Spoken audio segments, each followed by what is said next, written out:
Pic-cio-la. Many years ago there was a poor gentleman shut up in one of the great prisons of France. His name was Charney, and he was very sad and unhappy. He had been put into prison wrongfully, and it seemed to him as though there was no one in the world who cared for him. He could not read, for there were no books in the prison. He was not allowed to have pens or paper, and so he could not write. The time dragged slowly by. There was nothing that he could do to make the days seem shorter. His only pastime was walking back and forth in the paved prison yard. There was no work to be done, no one to talk with. One fine morning in spring, Charney was taking his walk in the yard. He was counting the paving stones, as he had done 1,000 times before. All at once he stopped. What had made that little mound of earth between two of the stones? He stooped down to see. A seed of some kind had fallen between the stones.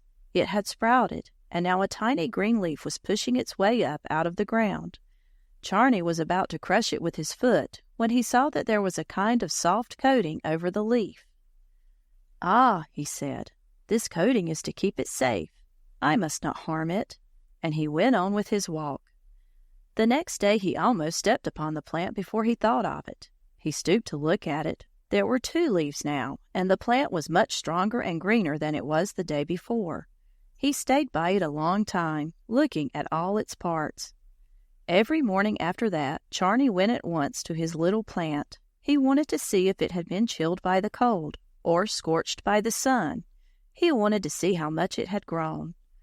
One day, as he was looking from his window, he saw the jailer go across the yard. The man brushed so close to the little plant that it seemed as though he would crush it. Charney trembled from head to foot. "Oh, my Pic-cio-la!" he cried. When the jailer came to bring his food, he begged the grim fellow to spare his little plant. He expected that the man would laugh at him, but although a jailer, he had a kind heart. "Do you think that I would hurt your little plant?" he said.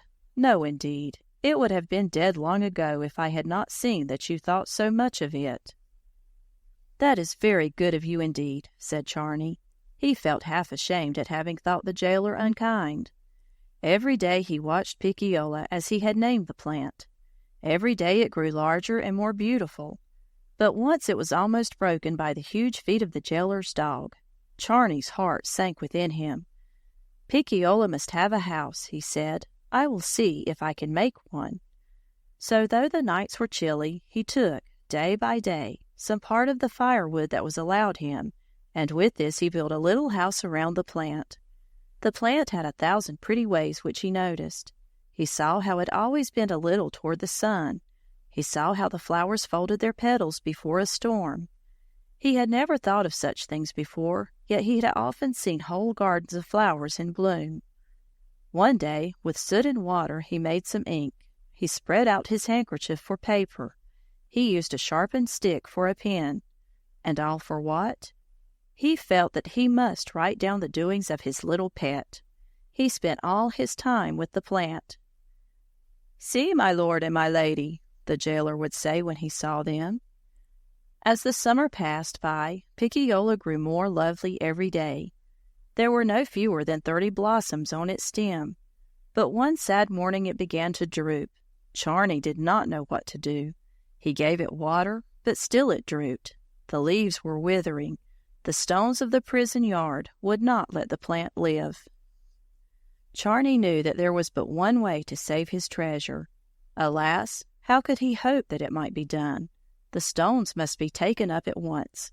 But this was a thing which the jailer dared not do. The rules of the prison were strict, and no stone must be moved. Only the highest officers in the land could have such a thing done. Poor Charney could not sleep. Pic-cio-la must die. Already the flowers had withered. The leaves would soon fall from the stem. Then a new thought came to Charney. He would ask the great Napoleon, the emperor himself, to save his plant.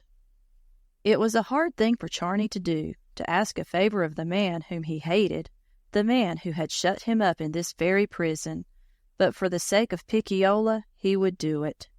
He wrote his little story on his handkerchief, then he gave it into the care of a young girl who promised to carry it to Napoleon. Ah, if the poor plant would only live a few days longer! What a long journey that was for the young girl! What a long, dreary waiting it was for Charney and Pic-cio-la! But at last news came to the prison. The stones were to be taken up. Pic-cio-la was saved. The emperor's kind wife had heard the story of Charney's care for the plant. She saw the handkerchief on which he had written of its pretty ways. "Surely," she said, "it can do us no good to keep such a man in prison." And so at last Charney was set free. Of course he was no longer sad and unloving. He saw how God had cared for him and the little plant, and how kind and true are the hearts of even rough men.